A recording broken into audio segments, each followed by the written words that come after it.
Damien Chen, a brilliant Stanford computer science student living under the fake name Damien Reeves, executes a meticulous plan to infiltrate Helix Technologies.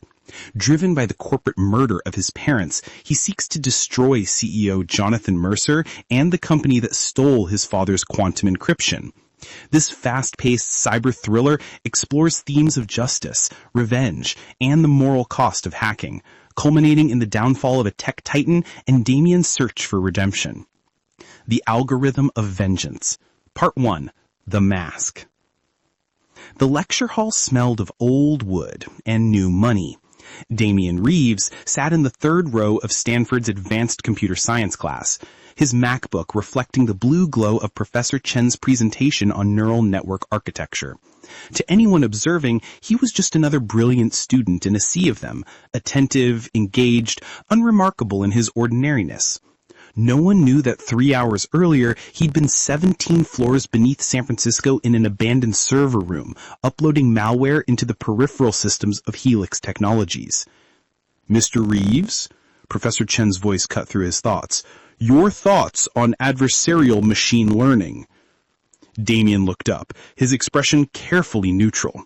"It's digital deception at its finest, Professor.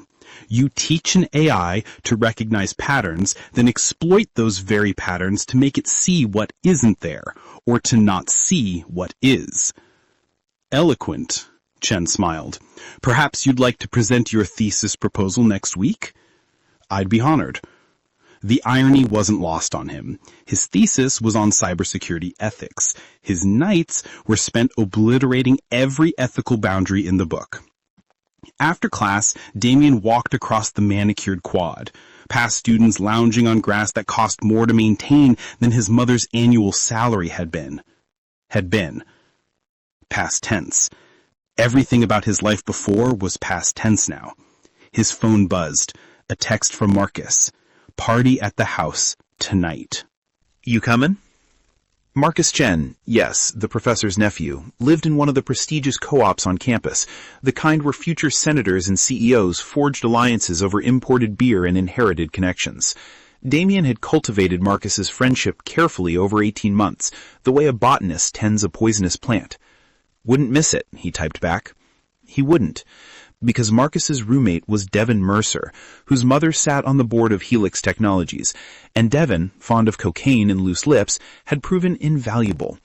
Damien's apartment was a study in calculated mediocrity, not too sparse to suggest poverty, not too comfortable to suggest wealth. His actual workspace was hidden behind a false panel in the closet, 3 monitors, a custom-built system with processing power that would make the university's computer lab jealous, and a wall covered in photographs, documents, and red string connecting them like a spider's web.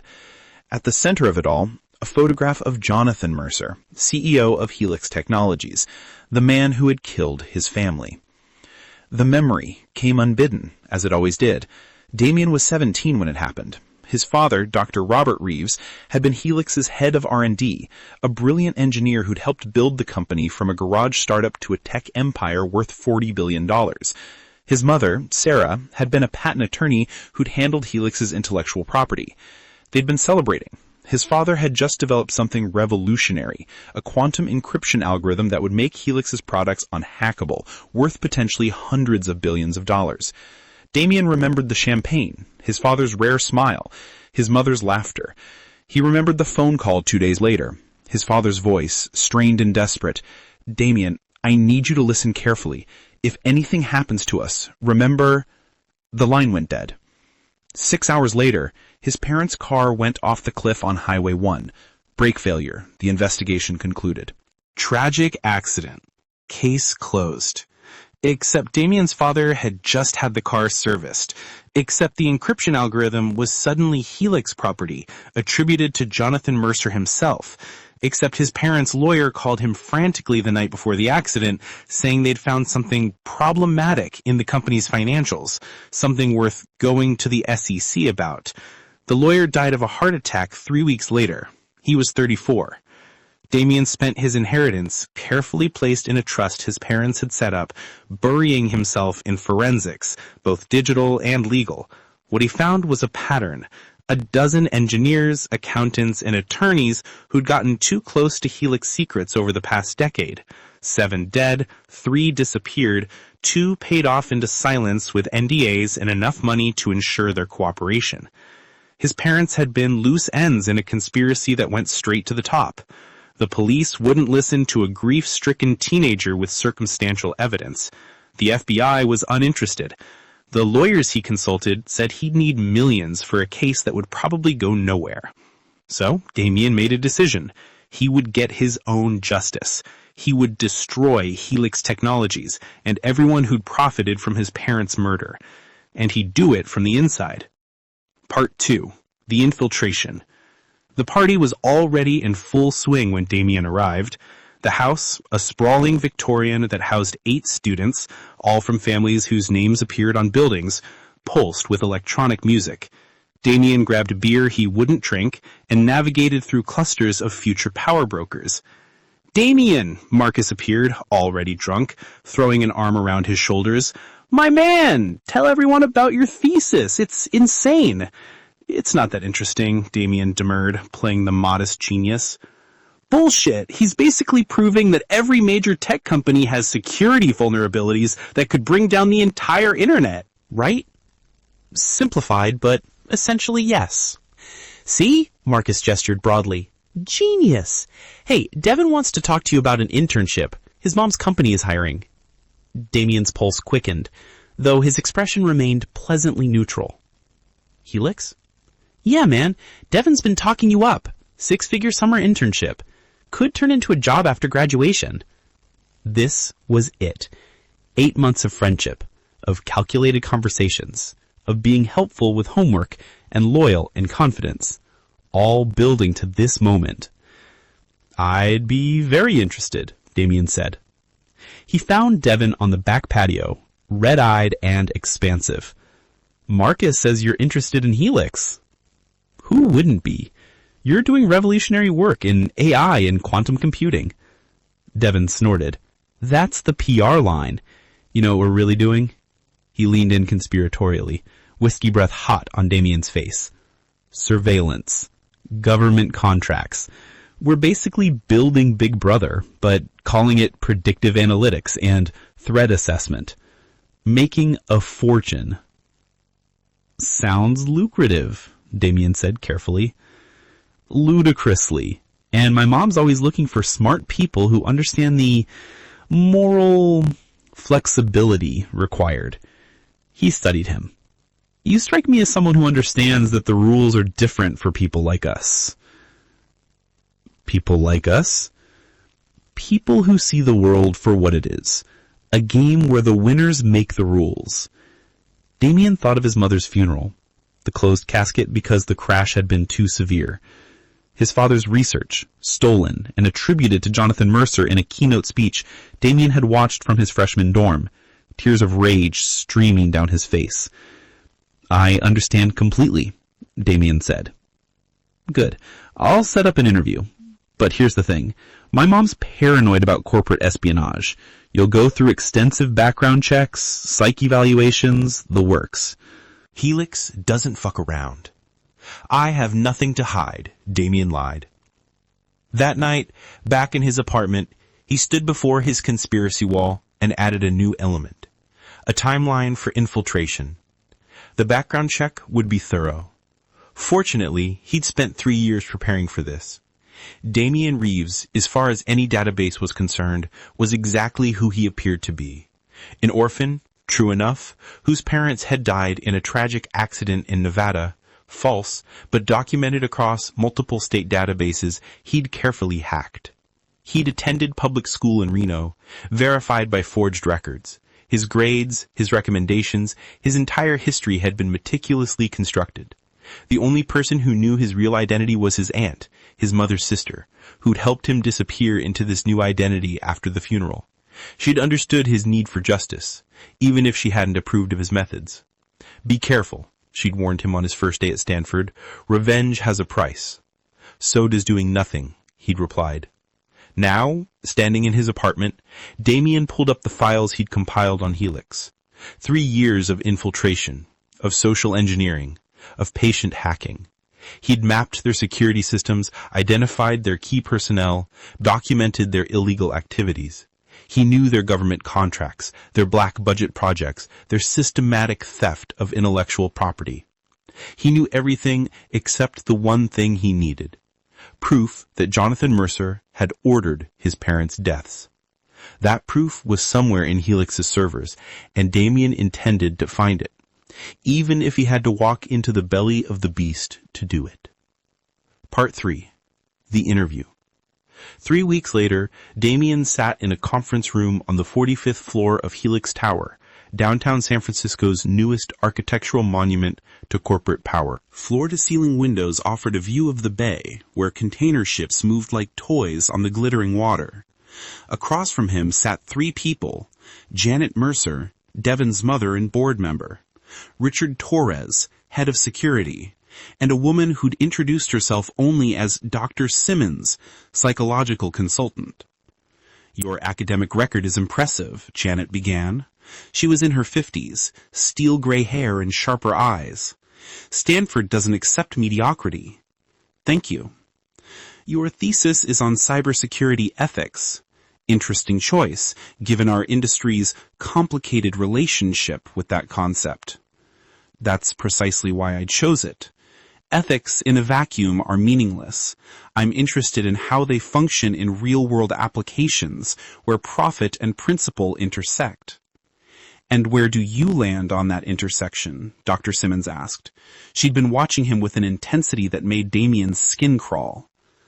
"I think ethics are important," he said carefully, "but I also think that security and progress sometimes require uncomfortable decisions. The question isn't whether those decisions get made. They will. The question is whether they're made by people with good intentions or bad ones." Janet smiled thinly. "Spoken like someone who's thought deeply about moral compromise. Or someone who's lived through its consequences." Yes, your parents." Torres spoke for the first time, consulting a tablet. "Car accident in Nevada when you were 15. Tragic." Damien's heartbeat spiked, but he kept his expression somber. "It was." "No other family?" "An aunt. We're not close." "Must have been difficult going through that alone." "It taught me resilience." Dr. Simmons leaned forward. "Tell me, Damien, do you believe in justice or revenge?" The question was a trap. Damien met her gaze steadily. "I believe in accountability. People should be held responsible for their actions." "And if the legal system fails to provide that accountability?" "Then the system is broken and should be fixed." "Not taken into your own hands." "I'm a computer science student, Dr. Simmons, not a vigilante.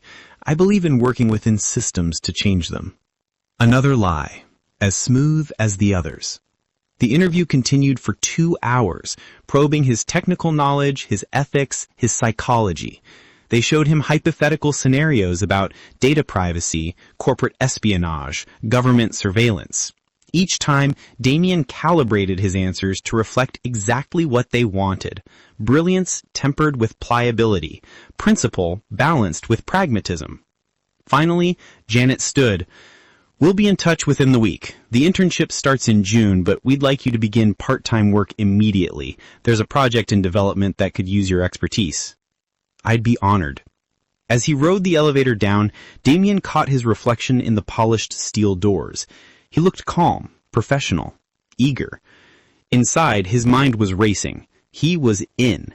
After 3 years of planning, he was inside Helix Technologies. His phone buzzed as he exited the building. A text from an unknown number. "We need to talk. Coffee shop on Market and 4th. Come alone. A friend." Damien's hand moved instinctively to his pocket, where he kept a small knife. 3 years of preparation had made him paranoid, and paranoia had kept him alive. He walked the 6 blocks to the coffee shop, scanning for tails, for watchers. The shop was crowded with the afternoon rush. He ordered a black coffee and waited. "Damien Reeves." The voice came from behind him. He turned to find a woman in her 30s, dark hair, intense eyes, wearing a nondescript gray suit. Or should I say, Damien Chen. His blood went cold. Chen was his real name, his parents' name, the name he'd buried 3 years ago. I don't know what you're talking about, he said quietly. Yes, you do. Sit down. I'm not your enemy. They took a table in the back. Damien sat where he could watch the door. My name is Agent Lisa Kwan, FBI, Cybercrime Division. She slid a badge across the table. And I know exactly what you're planning to do to Helix Technologies. I'm a student, Damien said carefully. I'm not planning anything. Cut the shit. I've been investigating Helix for 2 years. I know about the phantom server room penetrations. I know about the data siphoning from their peripheral systems. I know someone's been systematically mapping their entire infrastructure. She leaned forward. What I didn't know until last week was that someone is a college student whose parents were murdered by Jonathan Mercer. The word hung between them like smoke. Murdered. Hearing someone else say it, acknowledge it, was both vindicating and terrifying. You can't prove that, Damien said. I can't, but I can prove your parents are Robert and Sarah Chen, former Helix employees who died under suspicious circumstances. I can prove you faked your identity and spent 3 years positioning yourself for revenge. And if I can prove it, Helix's security will eventually prove it too. Then arrest me. I don't want to arrest you. I want to recruit you. Damien stared at her. Excuse me? The FBI has been trying to build a case against Helix for years. They're into everything. Illegal surveillance, stolen IP, securities fraud, likely multiple murders. But they're careful. Their security is airtight. Their lawyers are vicious. And they have friends in very high places. Every time we get close, evidence disappears or witnesses recant. She paused. But you're about to get inside. You have the skills, the motivation, and the access we need. You want me to be an informant? I want you to be an agent of justice. Real justice. Not whatever vendetta you're planning that'll likely get you killed or imprisoned. And if I refuse? Then I arrest you right now for computer fraud, identity theft, and about a dozen other federal crimes. You go to prison, Helix walks free, and your parents' deaths mean nothing. Her voice softened. Or you work with us. You get your internship, you find the evidence we need, and we bring down everyone involved in a way that actually sticks, including Jonathan Mercer. Damien's mind raced. This wasn't part of the plan. The FBI was a wild card, a complication that could destroy everything. But Agent Kwan was right about one thing. His current trajectory ended in either death or prison, probably both. What exactly would you need? Everything. Communications, financial records, files on their black projects. Specifically, we need proof of their illegal surveillance programs and evidence linking Mercer to the deaths of at least 3 people, including your parents. That information will be in their most secure systems. I'm an intern. I won't have access. Then get access. You're brilliant at what you do, Damien. I've seen your work. The way you penetrated their peripheral systems was elegant. Do the same from the inside. They'll have security watching. Torres isn't stupid. No, but he's arrogant. They all are. They don't believe anyone can touch them. She slid a card across the table. Think about it, but decide fast. You started Helix in 3 days. After she left, Damien sat in the coffee shop for an hour, the card burning in his pocket. Every instinct screamed trap, but every logical calculation said she was right. His plan, his vague, rage-fueled plan to expose Helix, was always suicide with extra steps.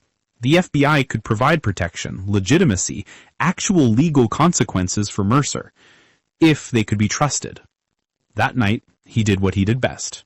Research. He dug into Agent Lisa Kwan's history, finding her buried in layers of bureaucracy, but verifiable. MIT computer science degree, 10 years at the FBI, decorated career, specialization in white-collar cybercrime. Her partner, Agent James Rodriguez, had been killed 2 years ago in a random mugging that looked anything but random to Damien's trained eye. 1 week after Rodriguez's death, he'd subpoenaed records from Helix Technologies. So Kwan had her own vendetta. That made her more trustworthy or more dangerous. Possibly both. Damien made his decision. He called the number on the card. "I'm in," he said when she answered. "But I have conditions." Part 5. The Infiltration. Helix Technologies' headquarters was a labyrinth of glass and steel, designed by an architect who'd clearly confused modern with dystopian. Damien's first day began with badge photos, NDAs thick enough to stop bullets, and a security briefing that was really a thinly veiled threat about what happened to people who breached confidentiality. His supervisor was a woman named Dr. Rachel Kim, early 40s, with the exhausted look of someone who'd sold her soul incrementally over decades. She led him to a workstation in a cluster of other interns and junior developers. "You'll be working on optimization algorithms for our Sentinel program. It's a behavioral prediction AI for law enforcement. Your job is to reduce false positives without compromising detection rates." "What kind of behaviors are we predicting?" Damien asked, though he already knew. He'd read the leaked documents about Sentinel months ago. "Everything. Criminal behavior, protest activity, suspicious patterns. The algorithms flag individuals for further investigation." "That's ethically complex." Dr. Kim gave him a look that was half sympathy, half warning. "You'll find that ethics are a luxury here. We make tools. How they're used isn't our department." It was exactly the attitude that had let Helix flourish. For the first week, Damien played the model intern. He arrived early, stayed late, asked intelligent questions, and impressed Dr. Kim with his ability to improve the algorithm's efficiency. He also mapped the office's physical and digital layout with methodical precision. Security cameras in every corridor, badge readers on every door, keyloggers on every terminal. The network was segmented into multiple layers, each requiring escalating clearances.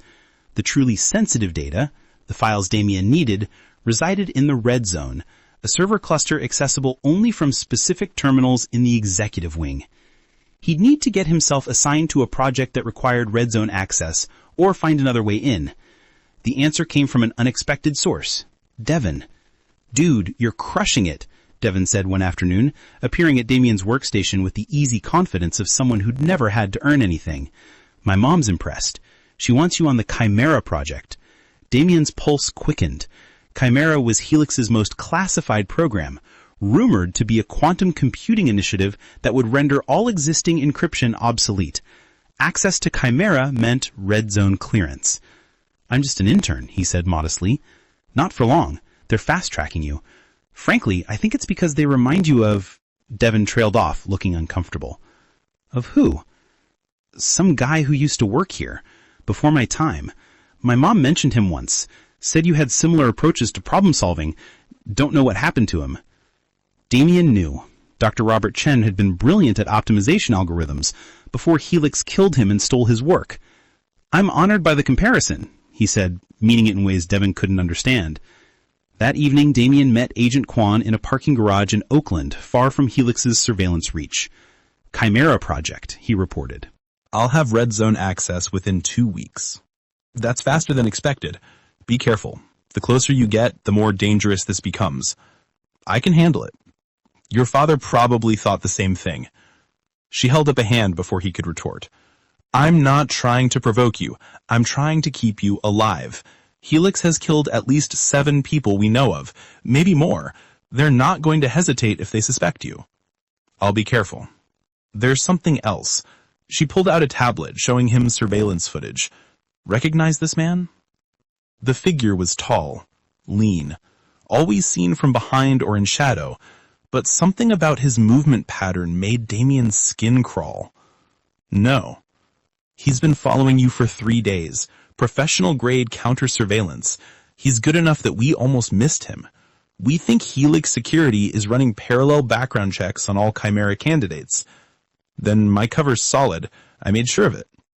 Your cover is 3 years old. If they dig deep enough, they might find the seams." Damien felt ice in his veins. "What do you want me to do?" "Keep going, but be ready to burn everything and run if necessary. We can put you in witness protection." "I'm not running. Not until I get what I came for." Quan studied him for a long moment. "You really think destroying Helix will bring your parents back?" "No," Damien said quietly. but it'll give their deaths meaning, and it'll stop this from happening to someone else's family. Just remember, revenge is a poison, even when it's justified. Part 6. The Descent. The Chimera Project workspace was everything Damien had imagined and worse. Located on the 48th floor, it required retinal scans, fingerprint verification, and a man-trap entry system that weighed occupants to ensure no one piggybacked through. The team was small. 8 people working on quantum algorithms that, if successful, would break every security system on the planet, including the FBI's. Welcome to the future.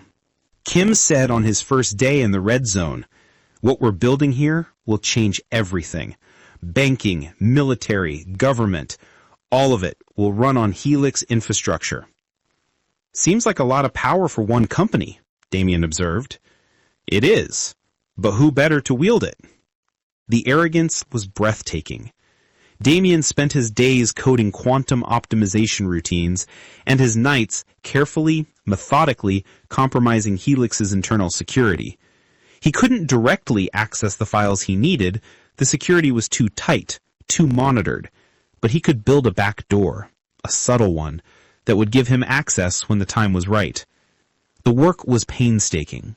A single mistake would trigger alerts, and he'd be done. So he worked in tiny increments, hiding his alterations in legitimate code updates, creating pathways that looked like bugs or optimization quirks. 3 weeks in, Jonathan Mercer visited the Chimera lab. Damien had seen him before, of course, on video, in presentations, in the photographs he'd stared at for 3 years while planning revenge, but seeing him in person was different.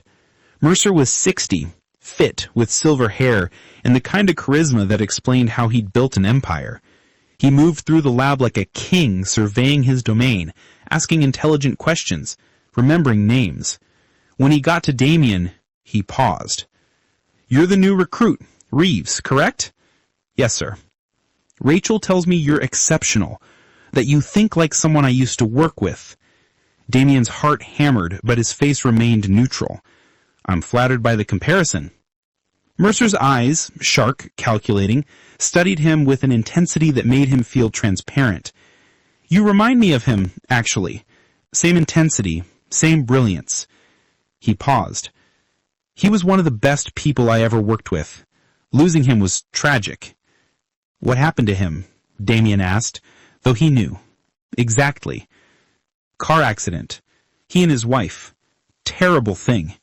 Mercer's expression was perfectly calibrated sympathy. "They had a son, I believe. I sometimes wonder what became of him." The words were casual. The threat beneath them was not. "He knows," Damien thought with crystal clarity. "Maybe not everything, but enough to be testing me." "That is tragic," Damien said evenly. "Hopefully the son found peace." "Hopefully," Mercer agreed. "Though in my experience, some wounds never heal. Some people spend their lives trying to settle scores, unable to move forward." He smiled, all warmth and poison. "Terrible way to live, don't you think?" "Absolutely." After Mercer left, Damien barely made it to the bathroom before his hands started shaking. He knew, or strongly suspected, which meant Damien's timeline had just collapsed. Whatever he was going to do, he needed to do it soon. That night, he met Quan in a different location, a motel room in Daly City, the kind of anonymous space where desperate people made desperate plans. "He knows," Damien said without preamble. "Are you certain?" "Certain enough. He was testing me, seeing if I'd react. I didn't, but he's not stupid. If he wasn't sure before, he's investigating now." "Then we pull you out, tonight." "Not yet. I'm close. 2 more weeks and I'll have everything we need." "You'll be dead in 2 weeks." "Not if I move faster." Damien pulled out his laptop, showing her the backdoor he created. "I can access the Red Zone remotely now. I just need a distraction. Something to pull security's attention while I download the files." "What kind of distraction?" "A credible threat. Maybe a tip about corporate espionage. Something that makes them focus outward instead of inward." Quan considered. "I can arrange something, but Damien, if this goes wrong, I know, but we're past the point of safe options. When did you become so comfortable with risk? The night my parents died. Everything since then has just been playing out the consequences. The distraction came 3 days later, an anonymous tip to Helix Security about a foreign intelligence operative trying to infiltrate Chimera. It was credible enough to spark a major internal investigation, with security focusing on external threats and investigating personnel with international connections. While Richard Torres and his team were chasing ghosts, Damien was in his apartment, logged into Helix's red zone through his carefully constructed back door. His hands moved across the keyboard with practiced precision, navigating through layers of security to the files he'd been seeking for 3 years. Financial records showing systematic theft of intellectual property, communications between Mercer and various contractors, really assassins, and finally, buried in encrypted emails from 5 years ago, the smoking gun. The Chen situation is resolved, made to look like an accident. Algorithm is now ours. T. Good work. Ensure all loose ends are tied off. The lawyer, JM. Being handled. Heart attack, natural causes. T. There it was. Proof. Jonathan Mercer ordering his parents' deaths as casually as ordering lunch. Damien's vision blurred with tears he hadn't let himself shed in years. All the rage, all the grief, all the cold calculation, it crystallized into this moment. He downloaded everything, terabytes of data flowing through his back door onto encrypted drives. Files on illegal surveillance, government corruption, military contracts that violated international law. Everything that would bury Helix Technologies and everyone who'd profited from their crimes. His phone rang. Agent Quan. Get out, she said immediately. Get out now. What? Torres isn't stupid. He figured out the tip was a distraction. He's running a network diagnostic right now. If he finds your back door... The power in Damien's apartment cut out. For a moment, silence. Then footsteps in the hallway outside. They're here, Damien whispered. Part 7, The Reckoning. Damien killed his laptop screen and dove for the closet, grabbing the emergency bag he'd kept packed for exactly this scenario. 3 fake IDs, 10,000 in cash, a burner phone, and a thumb drive with copies of everything he'd just downloaded. The footsteps stopped outside his door. Then came the knock, polite, almost friendly. Mr. Reeves, Richard Torres, Helix Security. I'd like to speak with you about some network anomalies. Damien's apartment was on the 3rd floor. The fire escape was outside the bedroom window. He'd chosen this place specifically for its exits. He moved silently, years of paranoia paying off. Mr. Reeves, I know you're in there. We can do this easily or with difficulty. The bedroom window slid open with barely a sound. Damien was halfway through when he heard the front door splinter. They weren't bothering with warrants or subtlety anymore. That told him everything about how much they knew. The fire escape was old metal, rusted in places. Damien descended as quickly as he dared, dropping the last 6 feet to the alley below. Footsteps thundered above as Torres's team discovered his escape route. There! In the alley! Damien ran. He'd mapped escape routes from his apartment months ago, the same methodical planning that had defined every aspect of this operation. The alley connected to a service road, which led to a parking garage, which connected to a shopping center with multiple exits. He moved through the geography of urban escape with practiced efficiency. Behind him, Torres's team followed. They were professional, coordinated, but Damien had advantages: desperation, preparation, and intimate knowledge of the terrain. He emerged from the shopping center into evening foot traffic, immediately slowing to a walk and pulling on a baseball cap from his bag. The trick to disappearing wasn't running. It was blending. He joined a group of students heading toward a BART station, just another college kid in a city full of them. On the train, he called Quan from the burner phone. I'm burned, he said. Torres came to my apartment. Are you secure? For now, I have the files, all of them, everything we need. Where are you? He hesitated. Trust was the commodity he'd run out of years ago, but Quan was his only ally now. Heading to Berkeley. There's a safe house my aunt owns. She doesn't live there anymore. It's not connected to my current identity. Text me the address. I'll meet you there with a team. We can bring you in, put you in protection. Not until this is finished. Damien, you can't. I have evidence of multiple federal crimes. Mercer ordered my parents' deaths, and I have the proof. But that's not enough. We both know the system. Rich people don't go to jail without pressure, without publicity. What are you planning? I'm going to release everything. Every file, every communication, every dirty secret. I'm going to burn Helix to the ground so thoroughly that even their lawyers can't save them. That's vigilante justice. It'll compromise any legal case we build. Good, because legal cases take years, and they can be influenced, delayed, dismissed. Public exposure is immediate and permanent. Quan was silent for a long moment. If you do this, you'll be a target. For Helix, for the government, for everyone exposed in those files. You'll spend the rest of your life looking over your shoulder. I've been looking over my shoulder since I was 17. At least now it'll be for a reason that matters. He hung up before she could argue further. The safe house in Berkeley was a small bungalow his aunt had bought decades ago and kept as a rental property. The current tenant was away on sabbatical. Damien had checked. He let himself in through the back door with keys his aunt had given him years before, just in case. Inside, he set up his laptop and external drives, connecting to the internet through a neighbor's Wi-Fi and multiple VPN layers. What he was about to do would trigger every security protocol at Helix and probably multiple government agencies. He needed to work fast. First, he organized the files into categories: financial crimes, surveillance abuses, contract killings, government corruption. Each category had subcategories, each with irrefutable documentation. Then he composed a manifesto, brief, factual, and damning.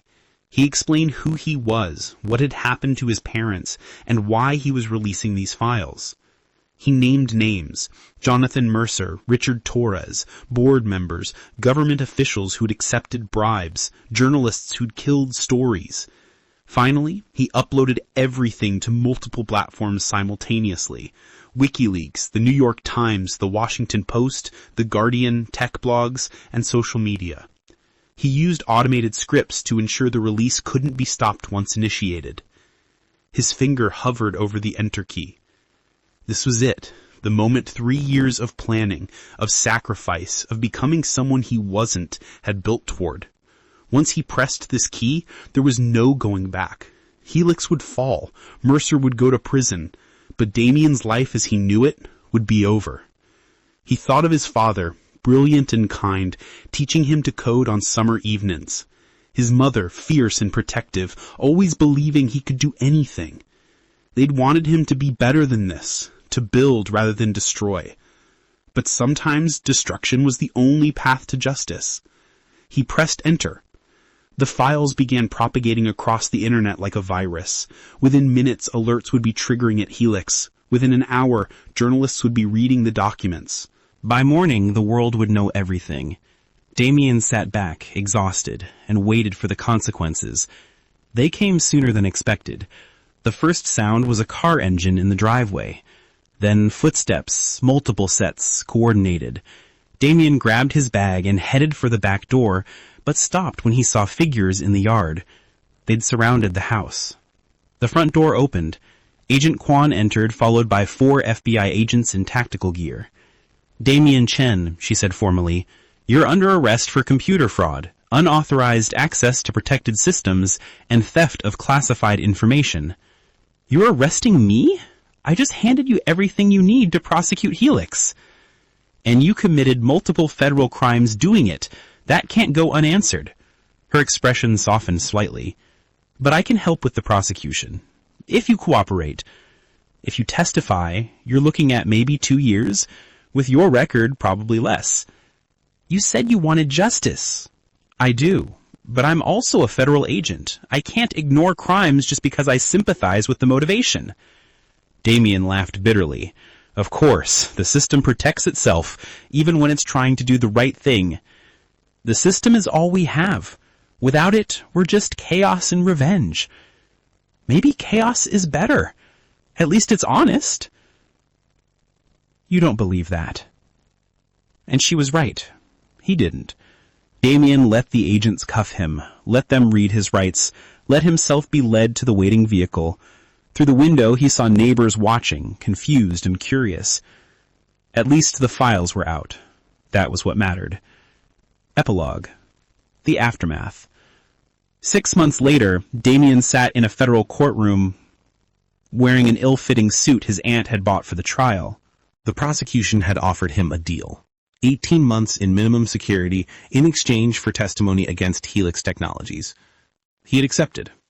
The alternative was 5 years in a much worse place, and his lawyer had been clear. The judge would not be sympathetic to vigilante justice, no matter how justified. But first, Jonathan Mercer's trial. Damien watched from the witness gallery as the man who'd killed his parents sat at the defense table, still radiating confidence despite everything. The released files had triggered a firestorm. Congressional investigations, SEC charges, FBI raids. 3 board members had already taken plea deals. 2 government officials had resigned in disgrace. But Mercer still believed he could beat this, that his lawyers, his connections, his money could save him. Damien's testimony changed that. For 3 hours, he walked the jury through the evidence, the emails ordering his parents' deaths, the financial documents showing systematic theft, the communications proving illegal surveillance programs.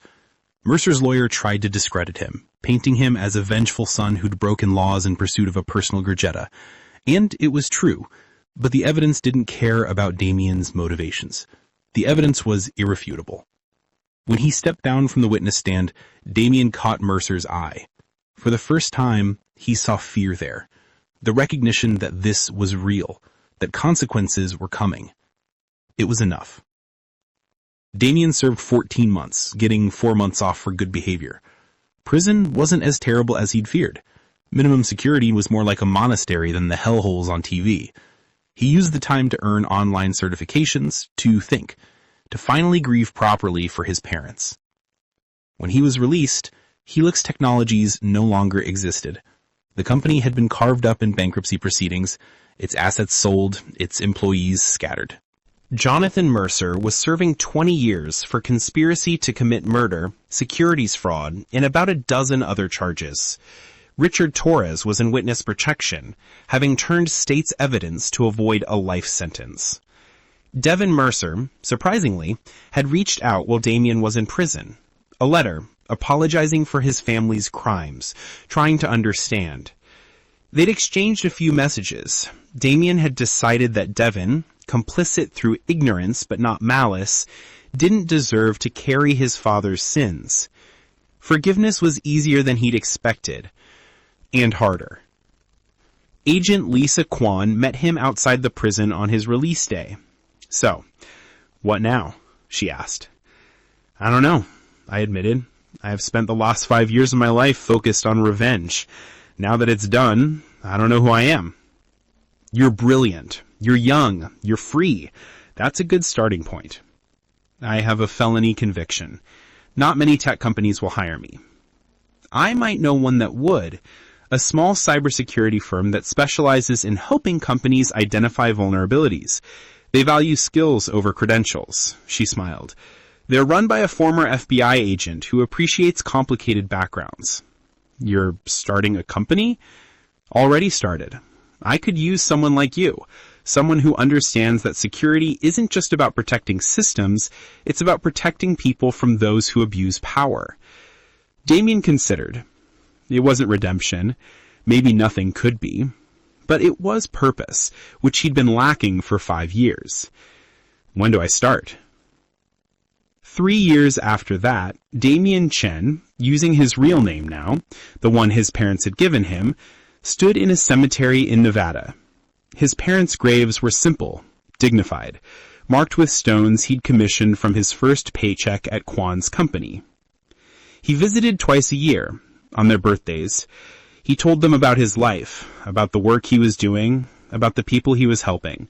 He told them he was sorry for the person he'd become in his rage. He told them he was trying to be better, to build instead of destroy. He told them he loved them, that he missed them, that he hoped wherever they were proud of him. The wind whispered through the trees, carrying the smell of sage and dust. Somewhere in the distance, a bird called. Life continuing, indifferent to grief and justice and revenge. Damien placed flowers on each grave and walked away, leaving behind the person he'd been, the one consumed by vengeance, and stepping forward as someone new. Someone who understood that the best revenge wasn't destruction. It was living well, doing good, being better than those who'd hurt you. It was choosing light, even after years and darkness. It was, finally, being free. I love making these videos for you. If you liked this story, then please like, subscribe to my channel, and switch on the notifications for more entertaining stories. Please also leave a comment for any story suggestions.